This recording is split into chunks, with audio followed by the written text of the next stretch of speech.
And I'd recommend y'all taking out the handout because I'm going to keep referring to these different sections as we go through to be consistent. If not, everything's going to be a hoo-yah, and you can't have 10 hoo-yahs in one thing.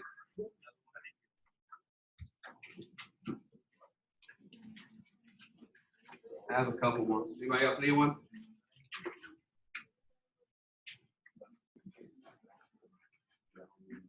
All right. Here you go. All right. Hey, y'all be careful with the cords, okay? Try to put something. This is why I won't let y'all plug in things across the front where I actually do move on a regular, because sometimes I think it's accidental. Sometimes I think y'all try to take me out. Just being honest.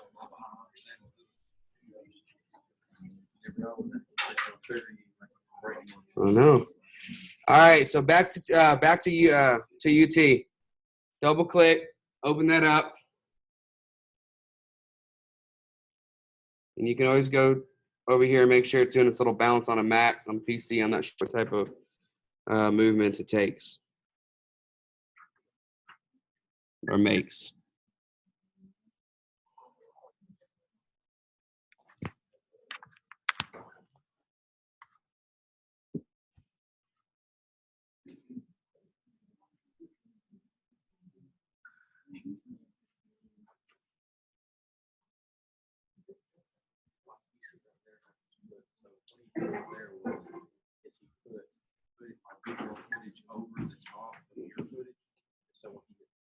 All right, so right now what we have, and I'm going to double click on this on our timeline to maximize it. Right now what we have is we have a roll on the bottom, right? We have our actual interview, which is this footage right here. And then on top of that, which means, and if it's on top of it, what does it mean? That's what's going to show, right? So remember that. It's a layered system. This layered system will continue through the majority of any other Adobe product software we worked with. Anything that's on top of them, that's what's going to show. So if you can't get something to go to the back, that's the reason. And then we have our B-roll here, which is this clip right here. So what I want us to do is let's select our interview and our B-roll and move it back a little bit so we can do a little bit of an intro first. And then we'll put it where these two butt up. So you can just click over here, select them all. When they're white, they're selected. Click them, select it, and move them over. And you'll see they move over as a group. So move that back. Let's leave plenty of space here. And then I'm going to take our scrubber to the very front. Now, I will say this. I think our A-roll is a little loud. Are y'all getting the same thing on yours?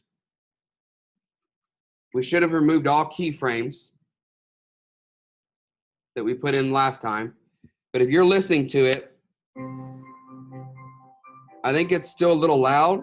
And we can see that. How can we tell? Yeah. Over here, we're hitting a lot of red. So let's go to the master volume over here where our source monitor normally is.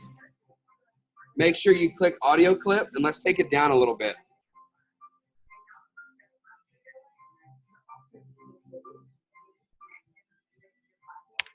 So at max volume, that's where I roughly want that. And we're gonna, and that's taking all of audio 2 down.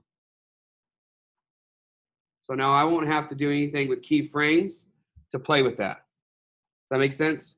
The keyframe things, we want to use that to selectively find places in our clip that we want to take the volume up and down based on what's going on with the action. So we've taken that volume down, and that's where we're going to start. Now what I want us to do is I want you to search through your own footage, find something that you think would be good to start with as an introductory type of footage, okay? So think about when you first see a video and you see something and it's kind of visually pleasing, it relates to the topic and it brings us in. I'm going to cheat a little bit because I have extra footage. And I want y'all to watch how I'm going to bring this in. I'm going to bring this in differently than we brought everything else in. This is just to show you have more than one way. So with my B-roll, I know what clip I want to use. I'm going to grab and drag, and you'll see that it drags it right in over here. And be very careful in how you drag it to make sure your footage doesn't cover. So this took it to audio 3. That audio for this clip I just brought in. I can quickly just click this and bring that up. And I don't want to do that.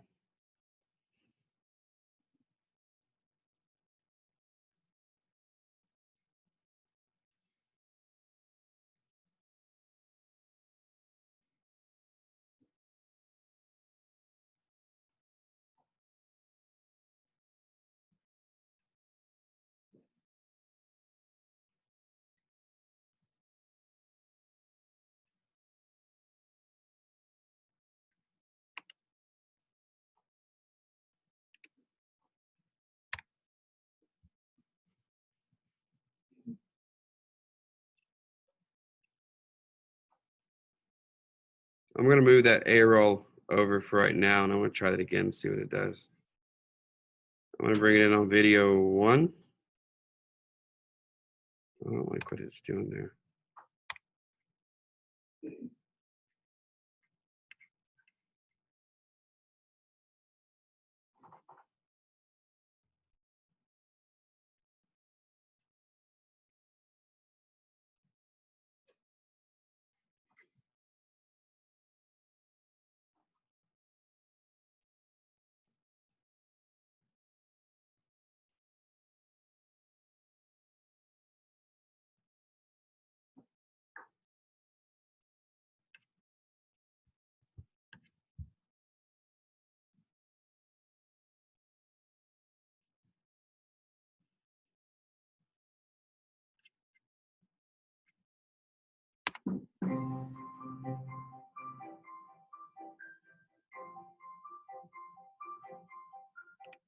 Okay, I don't know honestly why it's okay, well now it's gone.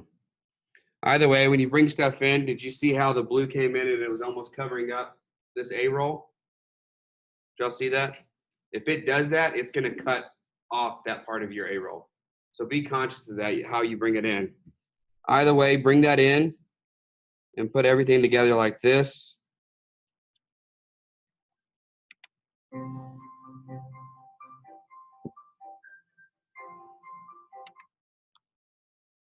All right, so this is going to be my A-roll. How are y'all doing finding your own?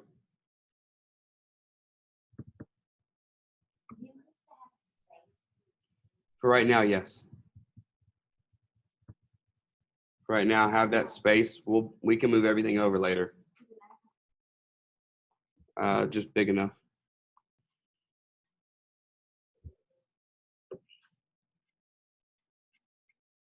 For some of y'all may want to use a portion of a clip that you already have. Take that portion with the in and out function in your source monitor like we did last class.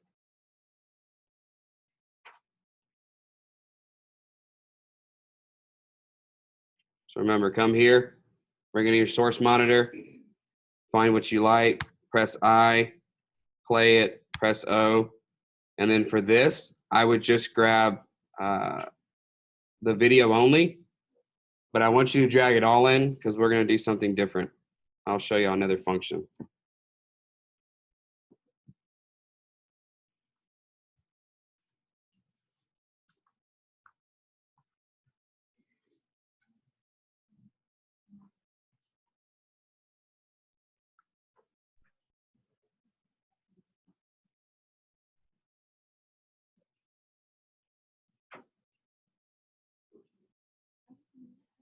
We're going to go over tools too, but just make sure you're on.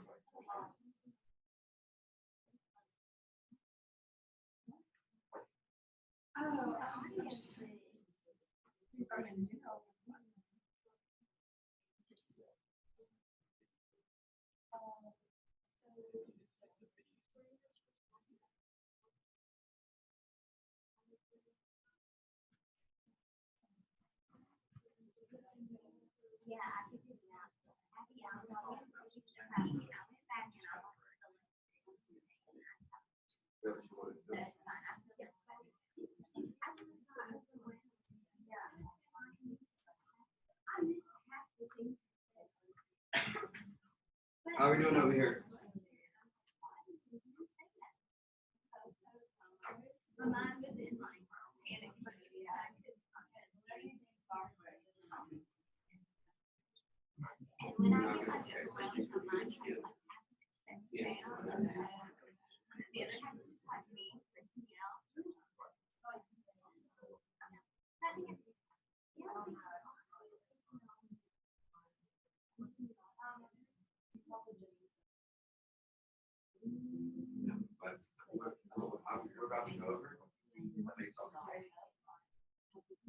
Okay.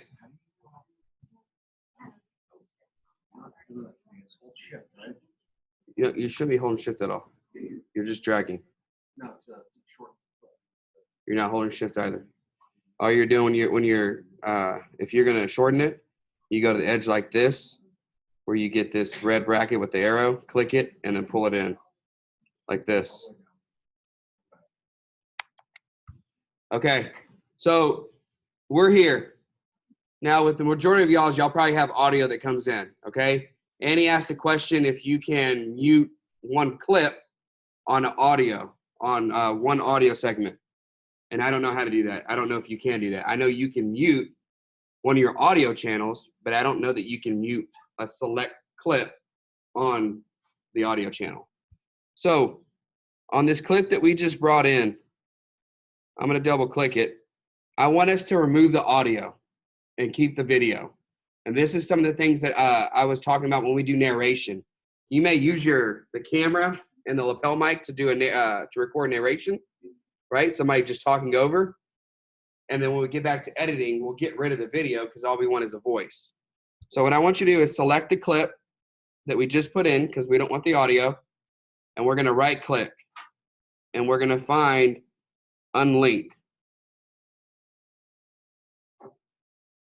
When we select unlink, we're going to deselect our clip, come back and just select the audio. And you can see how it doesn't select the whole thing now. We can delete that, and now all we have is this B-roll. Be very careful when you do this. Once you do this, it's done. Yes, you can press undone, but later on down the road, if you want to add it back, you're going to have to add everything back to redo it. So be careful when you unlink things. And don't unlink anything else other than what you intend to get rid of something.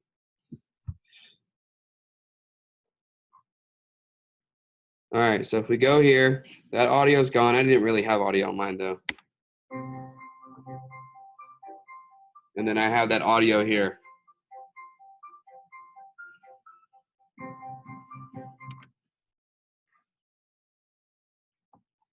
How we doing? Okay. No concerned faces yet. The next thing I want us to do is let's add us a title page so we can start adding text and do things like that. So what I want us to do is let's go to the beginning of our timeline. So grab your playhead and take it all the way to the very left.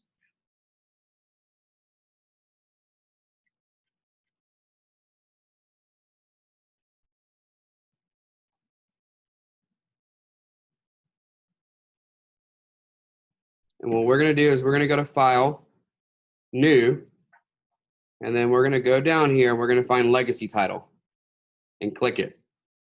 And for this, label these things so you can see them and you know exactly what everything is. But I'm going to label this as Intro Text. It's automatically going to match the dimensions for the video settings to that of the video. And then I'm going to press OK. Now, wherever your playhead is on the timeline, that's what's going to show when you're adding these legacy titles. So what this is doing here is this is saying, here's what's on the picture. Now add whatever you text you want, and you can consider what's going to be in the background as you add it. That make sense? Okay. So for me here, I'm going to go over here and make sure the text tool is selected. I'm going to come over here and then I'm going to drag. So click and drag and you'll create a text box. And I'm going to put my title here.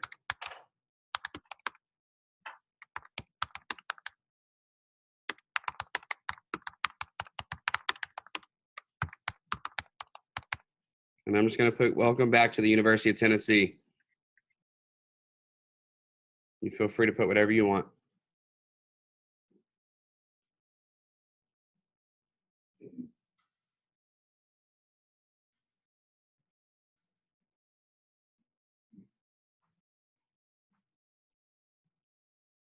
Make sure you're cognizant of the tool that you have selected. So right now we have our type tool, right? Now I want you to come over here and select your selection tool. Our selection tool is going to allow us to move our text box wherever we want. And I'm going to put mine here on the bottom of the corner. You're going to have to be aware of your background and how the text is going to show up. If it doesn't show up on your screen, don't expect it to miraculously show up after you export it, okay? So what you see is what you get.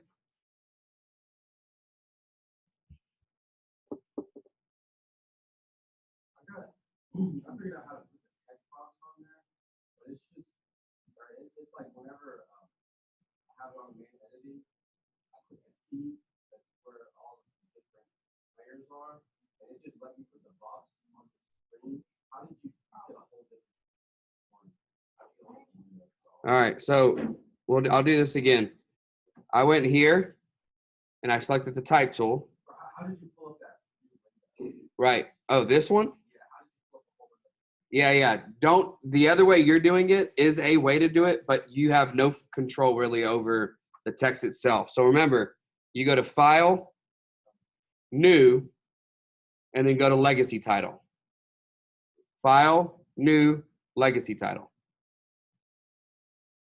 All right, so move your text box wherever you want it. Now, if you want to change your text, start customizing it, you can select the type tool or double click in this text box till you get the type tool and select your text like this, where it's highlighted.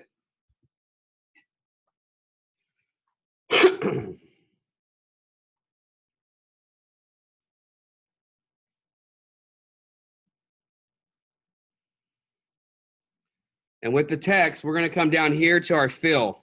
You should see over here on the properties, we have fill and we have stroke. On text, we're worried about fill. On lines or other things, we may be focused on stroke, but we're not here. So we can tell our text is white. If we want to change that, you can double click on that white box and find a font or a different color. You can move this lever up and down or this slider and then click in here and find the color that you want. This top bar right here indicates the color you're about to put in. For me though, I'm still going to keep mine white and press OK.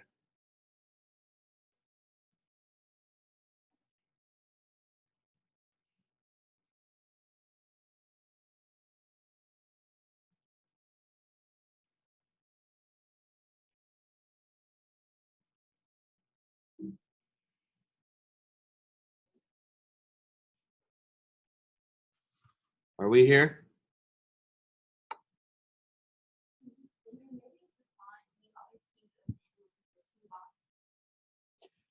Okay, so you have guidelines, right?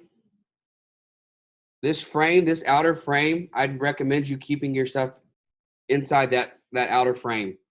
Once you start getting too close or getting outside of that, you start getting too close to the edge of the frame, which means whenever you show it on TV, it's going to possibly not be in the picture or be too close where it looks tacky. So use those frame guides as an indication of where you should keep your stuff in text-wise. Your images are a different thing. You're welcome.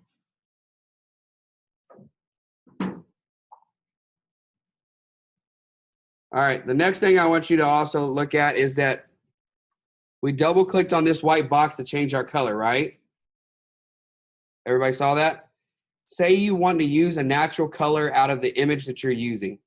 So I want it to match something because it would look neat. You have this eyedropper tool. This eyedropper tool is the same thing that we'll be using in, well, any of the other Adobe software.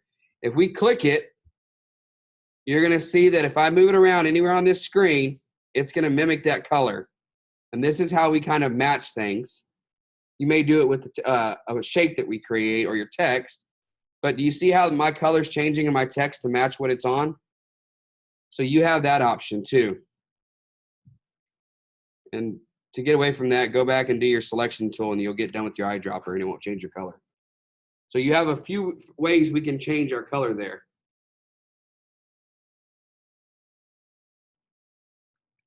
If we come up here in our legacy title properties, we also see that we have font size. If you click like this and drag left or right, it alters our font size. And you can do it without trying to go back and forth with numbers. So right now, all I'm doing is scrolling left to right, still clicking until I get the font that I want. You can also click like this and enter one manually. You want me to do that again? All right, so right now I'm at 96 with my font size, right? I wait till I have my finger pointing here. I click down, it disappears, right? But if I go left to right, it's changing my font size. So this is a quick and easy way to do it like this, and then I'll let go. Again, if you just click on it and let go, it's going to open up a dialog where you can manually enter the number you want for your text.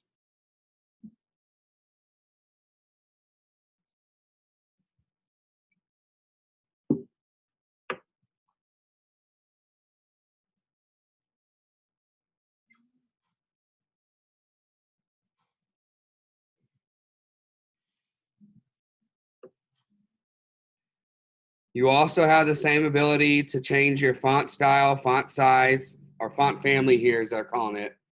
You can play with your fonts. You can do a lot of stuff there, right? You have your alignment over here. If you want to align it center. These are a bunch of different functions that you can kind of play with if you want to. Right now, all we're doing is entering a title. So once you have that, and you're good, close out the box.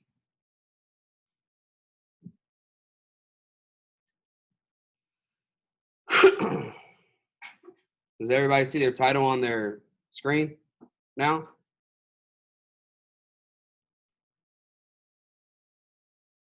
Okay, so only one of you are brave enough to say no. You should not see your title on your screen yet. All you've done is created it. And we've labeled it so we know what to add. So with our playhead where it needs to be on the timeline at 0, let's go over here into our project panel and select project back to, well, mine's back to UT, whatever you labeled it. So click this. Project panel and select project back to UT or whatever you labeled it. And what you should see is all the media that we've added, but you're also going to see that intro text that I labeled.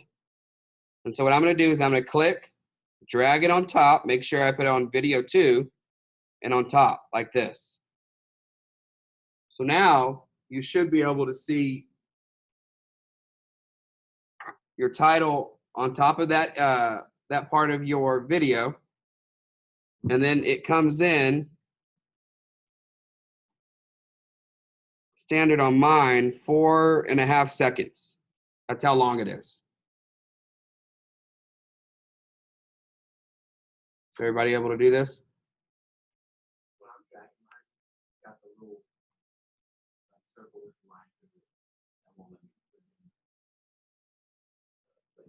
Okay, I was going to come help you out.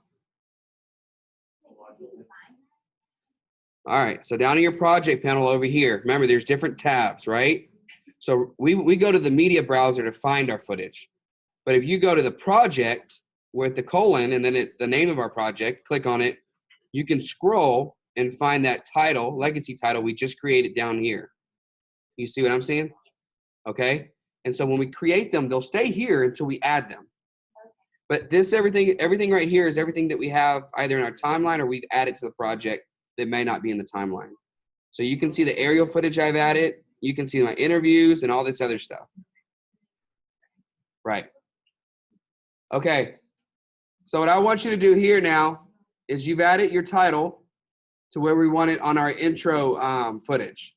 I want you to match up the length of the title with the length of that clip.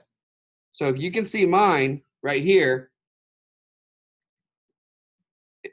my title is much shorter than my clip. So I'm going to go to the edge where I get that bracket and the arrow, and I'm going to click and I'm going to drag it till it clicks to the end of that clip. And so now that footage is going to be there the whole time.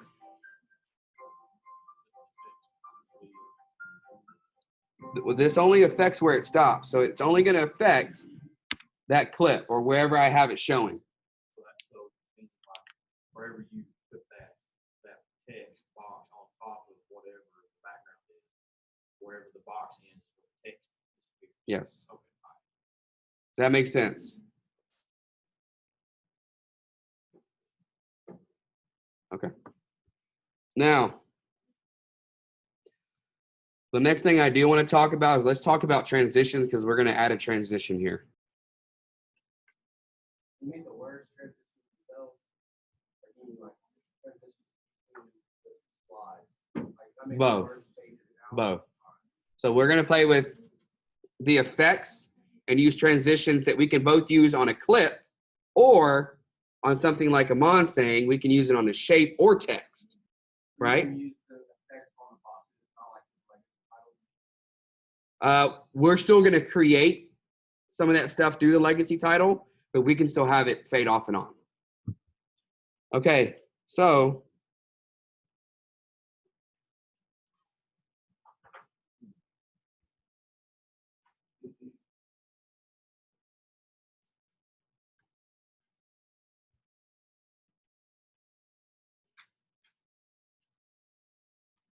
let's take a look up here.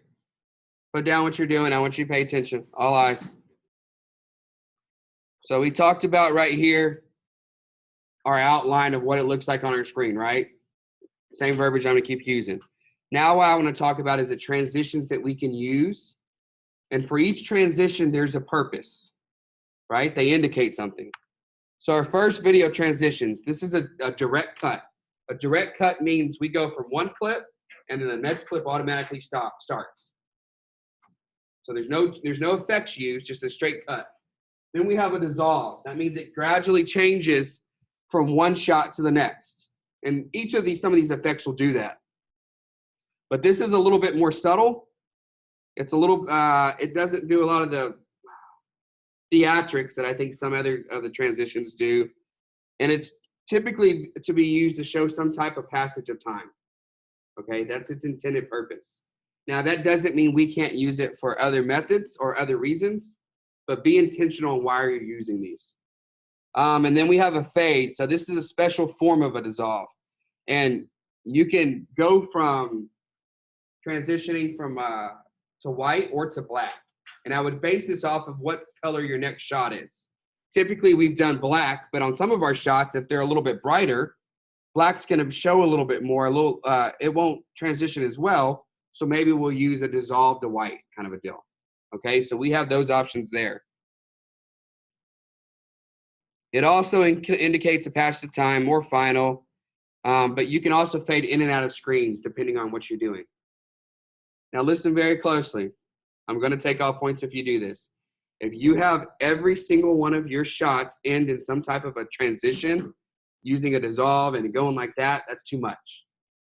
Your go-to should be a direct cut, meaning one clip ends, the next one starts.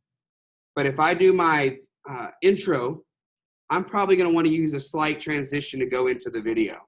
When I do my outro, which typically we use a black screen to show credits or something, then you use it something like that. Or if you're doing some type of effect. How many of y'all seen Amy Morgan's video? Amy Morgan created one, and she did a little bit of a transition between the people that were on the screen, and then they changed clothes. So she used some type of a transition. That makes sense. So use it intentionally. But I should not see a dissolve on every single one of your things. That's like when we first learn about all the different effects that are in PowerPoint. And then you go through, and if you have an epileptic, you're going to have a seizure with some people because there's things going like this, and you got volumes, and everything's on timers. And that person gets up there, and people are just like, you know what it's like? It's like watching Prezi. And you're just like, right? So use them effectively so they're good, but they're not an overkill. So we have a dissolve, we have a fade.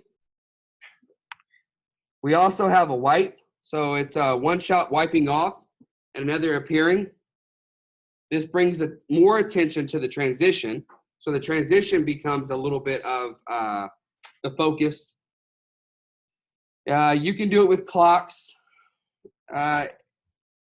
Use it intentionally, use it conservatively. For the majority of what you're doing, don't use it. That's the best way to say it. But I don't want to not tell you about it. And the other one is a cutaway. So it cuts away from action to another shot, back to the action. This can be used to edit out some boring shots, or it can be some people, when they recall back to something, they'll show a clip that's in the middle. But this is a cutaway from the shot you're in, and then you come back to that same shot. This isn't an actual transition. This is just a type of technique that you can use. Some of this, we would use this. Can anybody think about how we would use this currently with what we're doing? With the cutaway, we're going to start with the shot. We're going to go away and then come back. Interviews, perfect. Now, I do not want to see this interviewee 5 different times with you using 5 different cutaways. I would like to see who's talking in the beginning, and then I don't want to see him again probably till the end, if ever. Okay? So the interviewee, it shows me who they are. I get introduced to who they are, and then they go away. And all I care about after that is just what they're saying. Or the narrator, and your narrator typically is never on screen. Make sense? And then the next thing we have our intros and outros. Our intros is how we, those are used as openings to our videos, and our outros are closing to our videos. So in your requirements, you're going to see you're required to have both an intro and an outro. Okay? So here's a little bit of a little bit contemporary type of outro. This is something I think we see on YouTube a lot with these people that do, I don't know how many of y'all watch them, but any of y'all watch like gadget reviews on different products. I don't know. Before I buy something, I'm going to see how other people let them play with it, okay? So, but a lot of them will use real creative type of intro. So here goes a little bit more of a contemporary one, I think.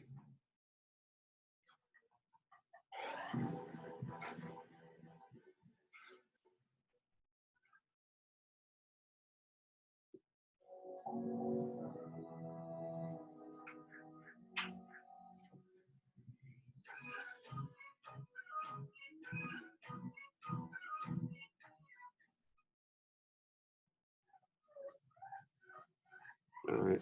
And now I think it's talking about, I'm good. You got the point? A lot of movement, things. No, I don't know. What's Minecraft?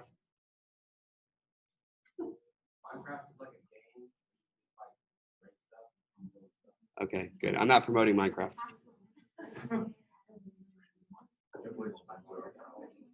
All right, so this other one is a little bit more modern.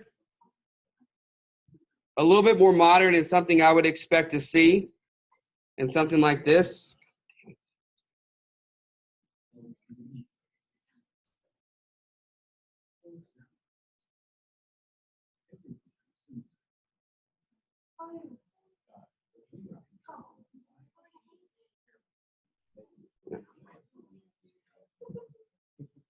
I can't help if they're doing it right. What do you want me to say?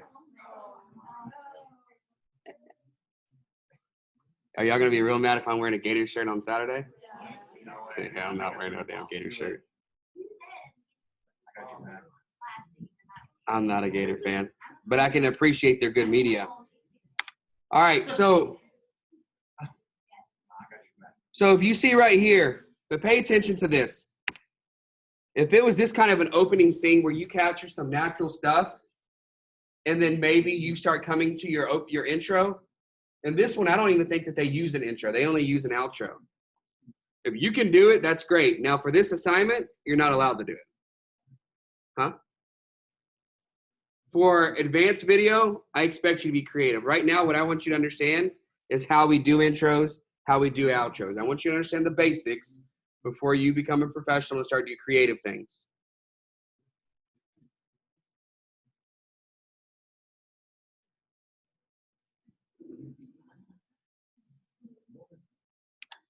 And then you have some kind of a basic outro. I want you to be very intentional on what you have in your outros. Based on the point, on the focus, on the ultimate message of your videos, you need to have something at the back that supports it's, I'd say, a little bit of information, but some call to action. For this, they want them to go visit their website. What do you want your person to do? Is it to register for something? Is it to donate? Is it to contact someone? Think about what you want them to do as a result of watching your video, because they're intentional, right? Majority of these should be somewhat informational, but they're still a little persuasive, right? So think about what you want at the end and do something similar. Any questions on that? And then this is still our basic outro where we would have, you would have some credits. Now, the last thing I want to talk about before we get back to Premiere Pro is our lower thirds. Our lower thirds is how we introduce our interviewees or some bit of information. For this, it's a way that we're just going to interview who's talking and talk about a little bit of their credentials. What's the importance of this?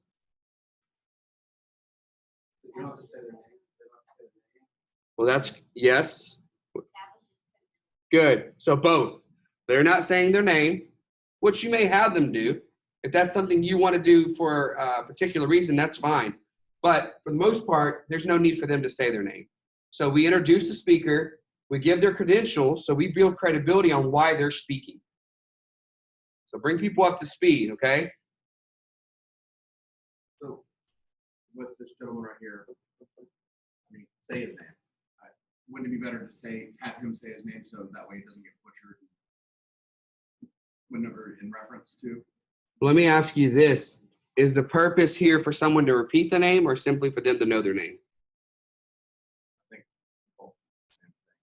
Because if you're going to speak about it and know it, you kind of need to know how to. So if you watch a video and you see somebody's name, you're expecting to repeat that name following that video? Essentially. Okay, not typically. Does that make sense? This is an informational thing. They're going to watch it. Someone's typically not, right after following watching it, going to be required to go repeat that person's name. All I probably say is the director of this organization, I heard him talk about X, Y, and Z if I don't know their name. And the likelihood of you remembering their name is probably not likely. But right now you can see they have the name, their title, and then they include a little bit of their academic credentials to increase that credibility.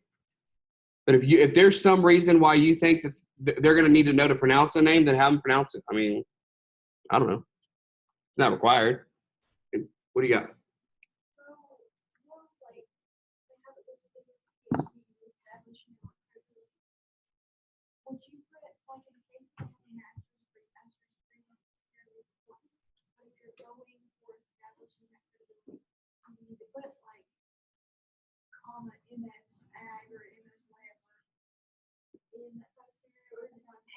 Honestly, typically, I think the only thing that we really report on is someone has a PhD, right? That means they have a terminal degree, and we somehow, for some reason, we give them some type of expertise, okay? Whether or not they deserve it or not. That's what we'll use it. The main credibility, I think, should really come from their title. This tells me what they're involved. If he's the director of an organization, okay. I mean, that builds credibility with me. I don't necessarily think that the PhD is important, but you're gonna come up with some people that are very touchy about their degrees and whatever. And that's just part of dealing with it. Same thing here. Depending on what he's talking about, this is an undergrad student, right? So if he's actually talking about microbiology, I'm not going to give him much credit. I mean, he doesn't have much credit with me in terms of what he can speak on behalf of me. But if he's just speaking as a student about being a student, and I get to learn what degree he's pursuing and what year he is, maybe. Okay? But for here, name and title are the two focus things. So you see how they use this. This next one is to emphasize something. Y'all see a problem here. What's the problem?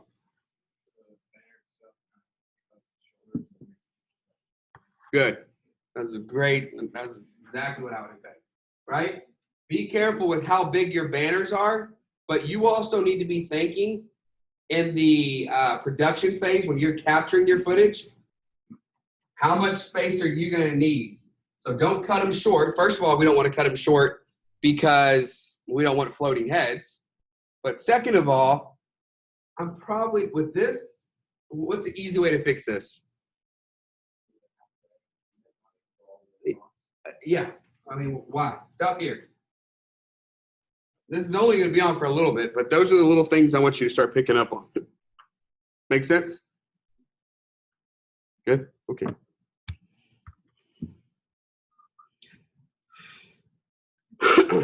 Any questions? So let's open up our Premiere Pro project.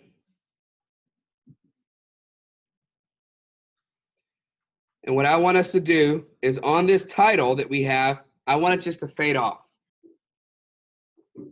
So what we're going to do is we're going to go to Effects. And then we're going to go to Video Transitions. And one of the most common ones that I use, again, that Video Transitions, go to Effects in your project panel, that tab. Then select, Video Transitions. Come down, and the most common I use is typically a dissolve. In particular, I'll either use a cross dissolve or film dissolve.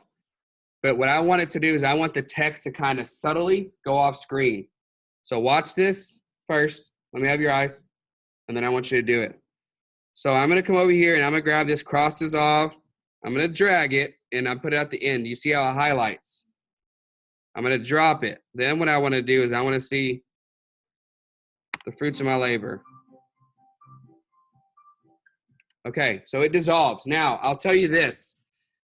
If we zoomed in, and I'm going to open this up, and I'm going to zoom in here.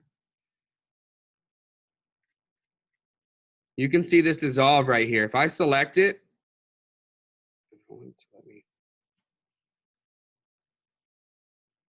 I can right-click, set the duration. If I want it longer, I can make it longer. On some of them, you may want to use a longer one. You may want to use a shorter one based on how you're using it. For right now, though, I thought that the minute was fine. And it goes off softly.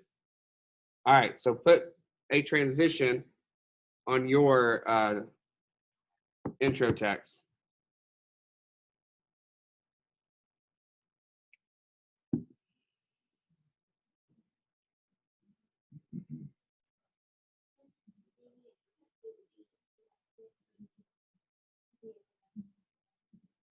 No. All you need to do is, click it, drag it, and then drop it when it highlights.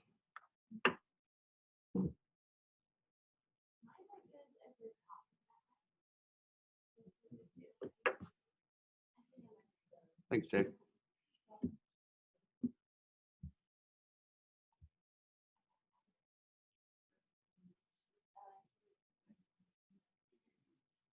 Then move your playhead and go watch it.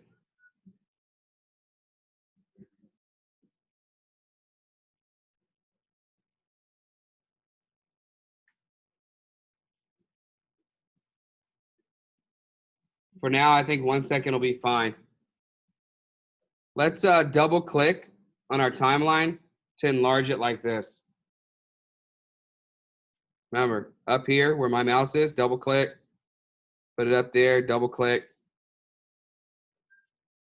And what I want us to do is let's select our interview and our B-roll that we have, and let's butt it up.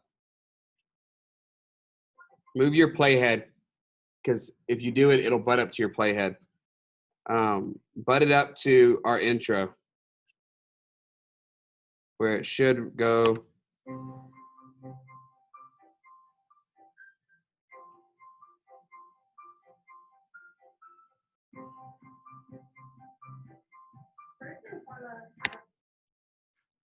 You getting excited? Okay.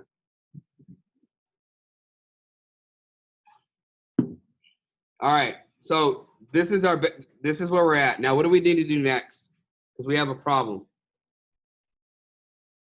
Amen, sister. Let's bring down the volume. And what I want you to do is, what do we talk about when it comes to changing the volume? Or when it comes to transitioning volume up and down? Think about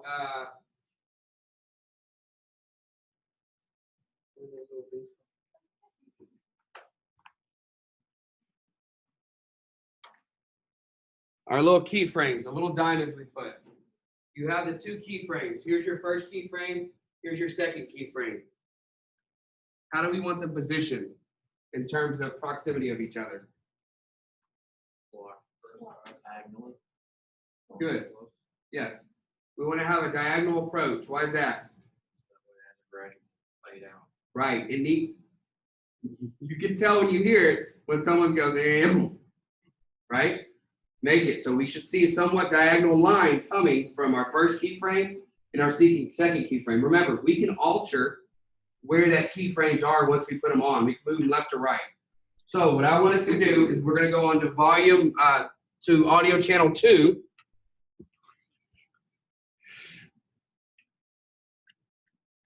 And so over here, so roughly I'm going to start here and see that's where it's at. Make sure you select the audio you want to do it on. Let's add that key frame right there. And then I'm going to drag it.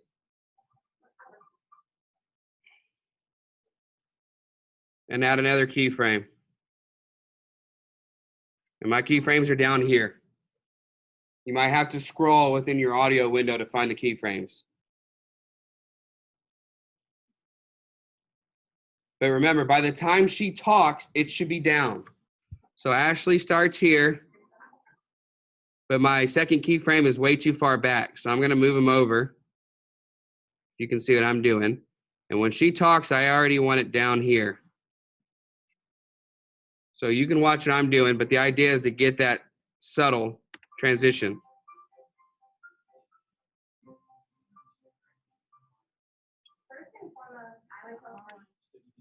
How's that sound? Listen to this. What do y'all think?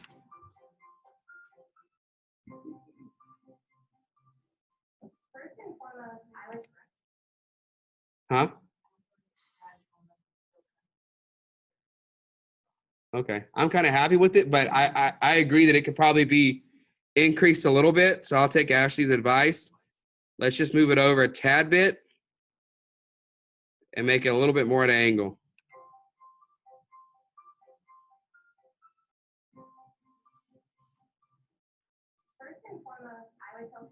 Better? All right. Ashley approves. So I want you to do that. In this, close your eyes and listen. And think about how it sounds. Don't worry about what's showing on the screen. That doesn't matter.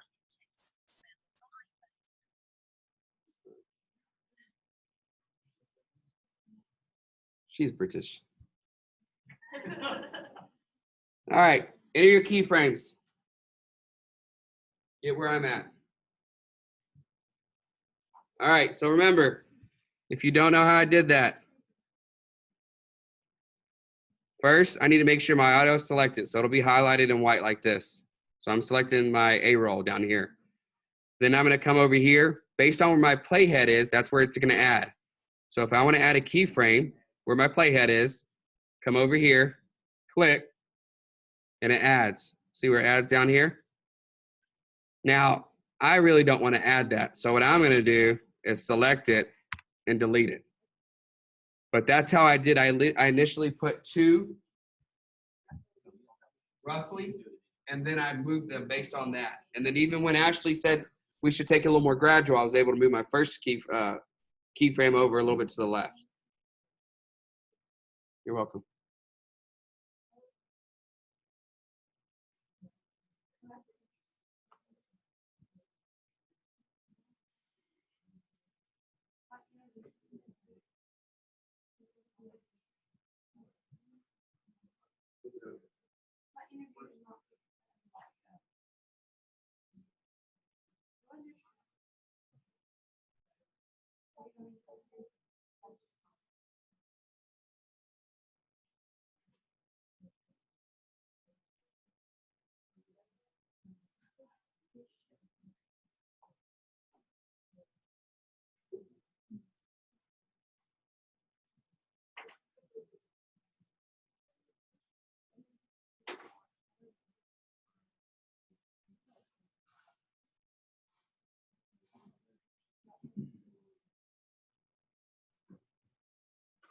Hey, real quick, save where you're at. Y'all should be saving frequently.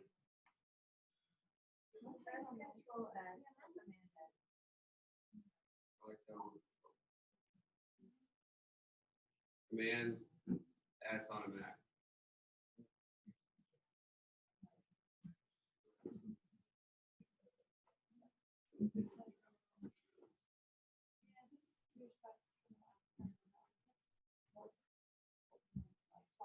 It's been around for a while, huh?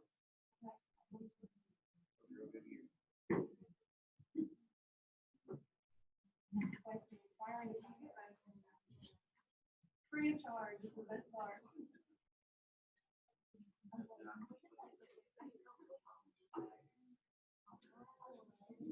Yeah.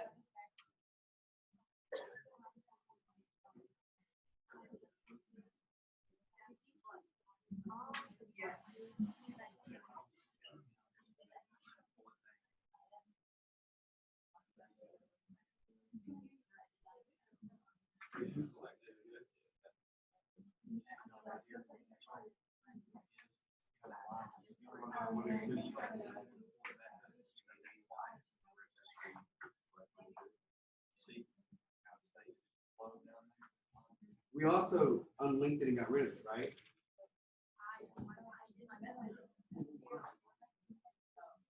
All right, when that happens, so we can make sure it disappears. All right. So let's get back here. So everybody should be roughly here, correct? Can y'all hear me?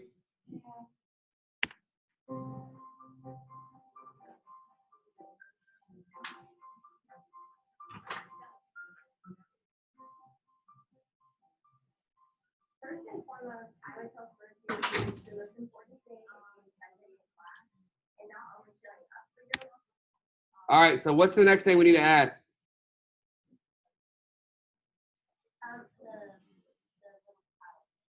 What's it called? Y'all have what short-term? There we go. It's called a lower third. So let's add a lower third. So I want you to go in the beginning of your interview.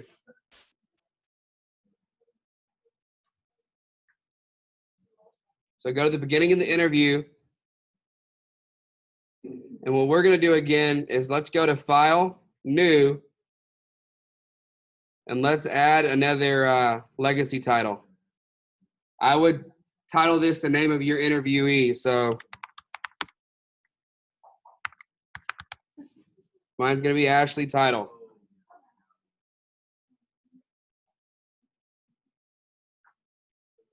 Once you create that, press OK. Now, I think one of the most common things that we have to do with these lower thirds is add some type of a box. Why do we add the box?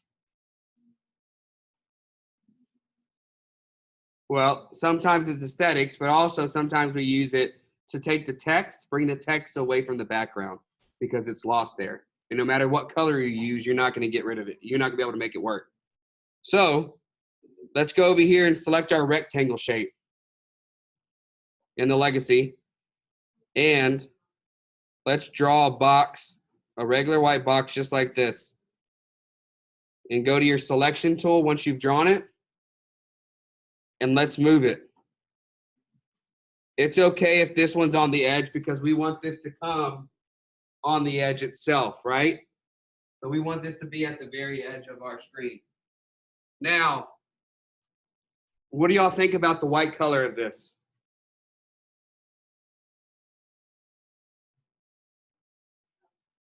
What?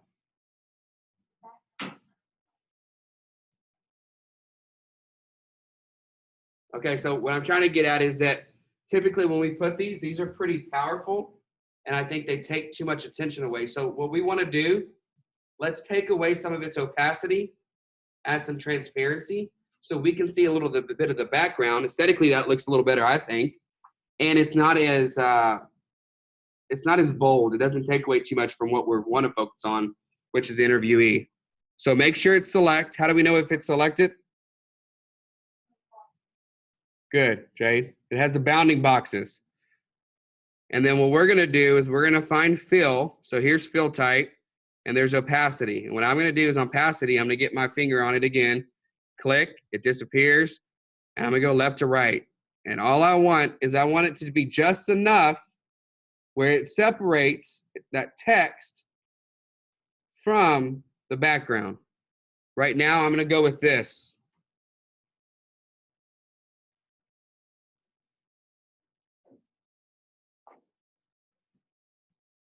We're here?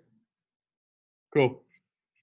All right, let's go up here now. Let's select the text box. Let's actually add her name.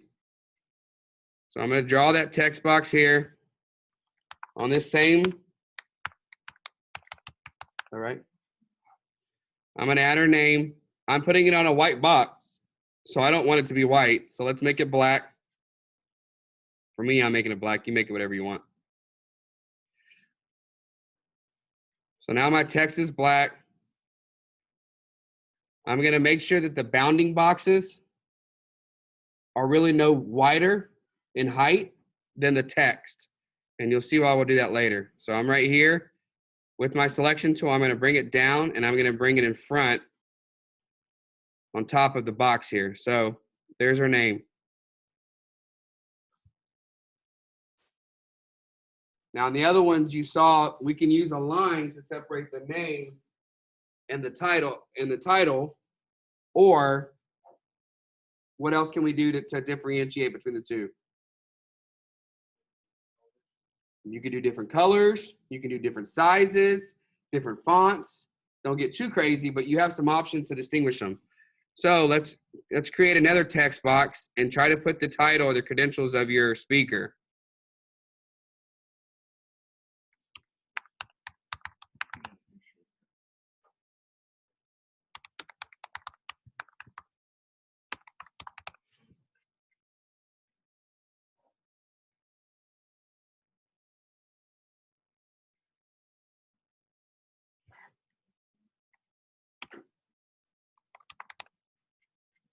I'm going to put her major, and then I'm going to take that font size down.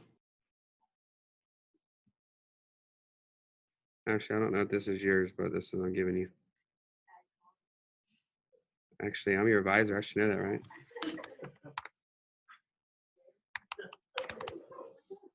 I'm going to be real honest. I don't get embarrassed too easily, so I've been traumatized as a kid.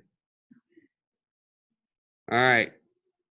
So I'm going to bring her major down, and I need to take that box out some so I can do it.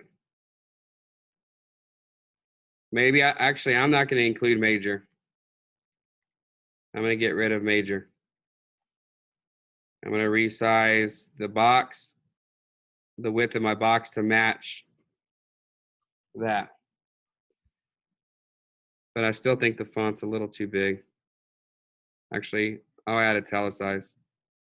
I don't have that option here. Okay.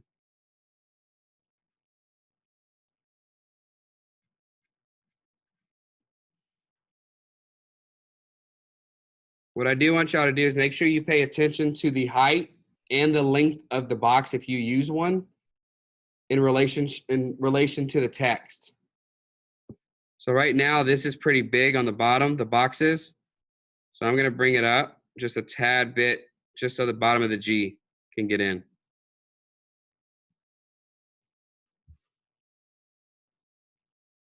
How are we doing?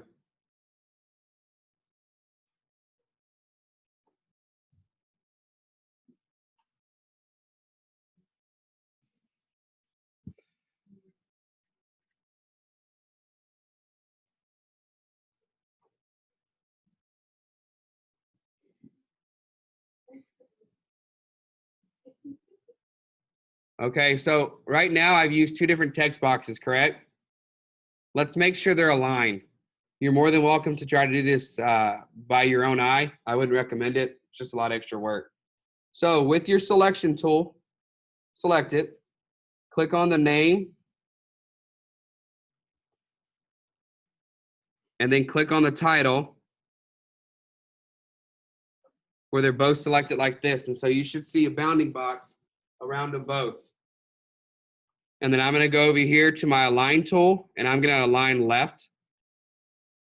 And that'll move it in place so I know that they're aligned with one another. As I was, yes. Please hold shift.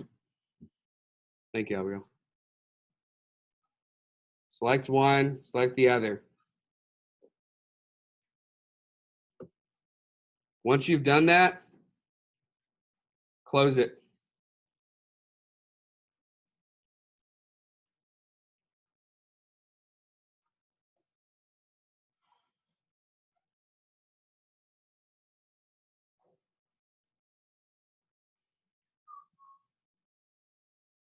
Now let's add that legacy title just like we did the last one. Bless you. I don't want it to come in the very beginning. I want there to be a little bit of pause between one going off and one coming on. So I'm going to go right here and I'm going to add Ashley's title. I would add it to the next video channel up. That way you make sure it doesn't cover anything. So I would add it up and then I would resize it. And again, you can click on it, put that, make sure you get the bracket and reduce the size. And then I'm going to bring it back down to video channel 2. First and foremost, I would tell first year students the most important thing is being present in class and not.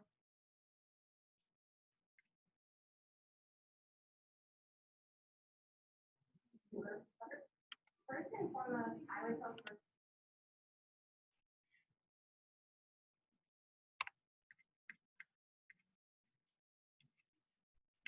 What the? Did y'all's not save either?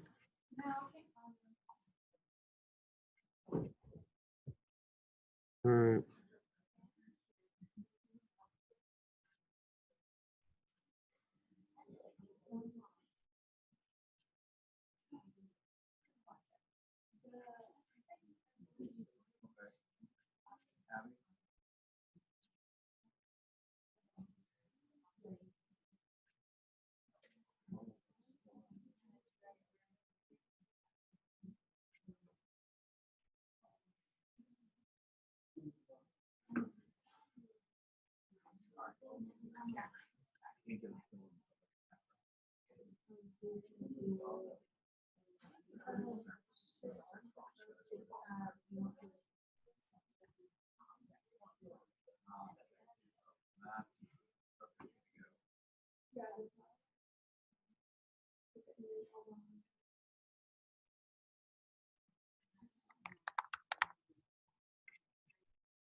All right. How many of y'all had a problem with your lower thirds not showing up after we create them in the legacy title? Okay. Huh? Yeah. All right. Huh? No. I'm talking about it actually not saving over here. Any of y'all have that problem? Okay, so Jade had a volume problem. My legacy title I just created didn't show up. If you have those problems, save where you're at, close down Premiere Pro, open it back up. These things, they're great programs, but they're still have faults.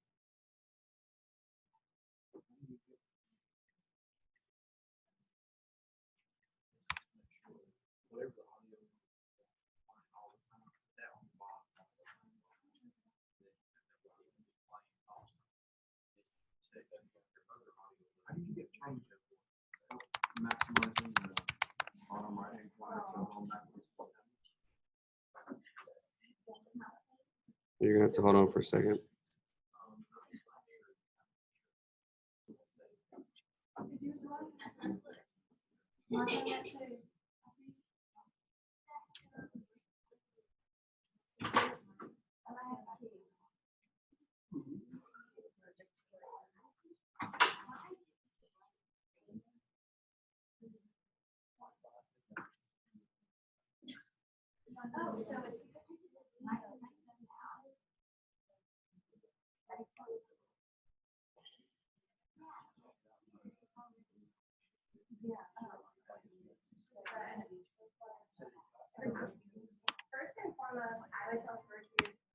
All right, back up here.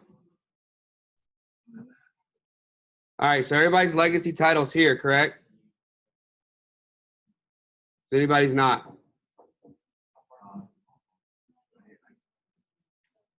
I just need to go how to get back from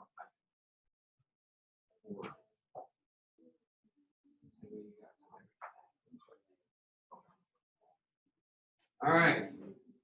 What I want you to do is I want you to add those the dissolve that we added earlier to the beginning and to the end of those lower thirds.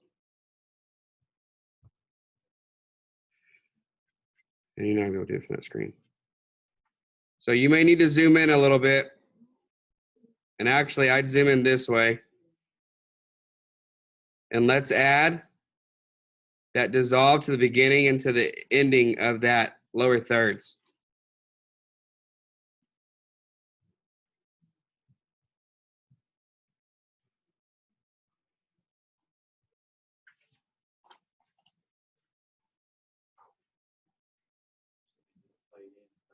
Right. And you'll see how I'm doing this right here. When you have this, get that bracket and you can resize these a little bit right here.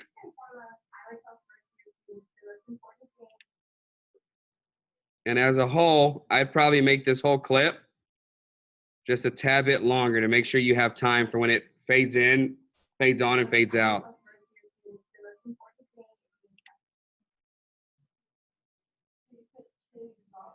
Right. So put it on the front, put it on the back.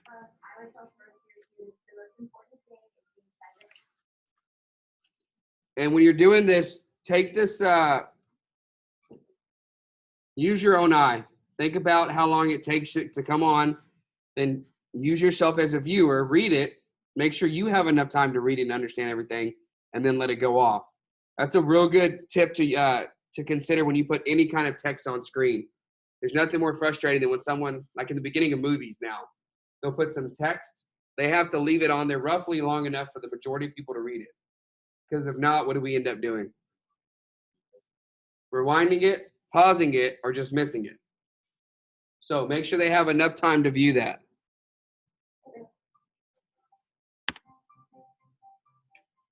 First and foremost, I would tell first year students the most important thing is All right, any questions? Okay, save this. This is where we're leaving off today. We're going to cover a few more things on Tuesday, and then we'll make a slight transition over to Photoshop. Have a great weekend.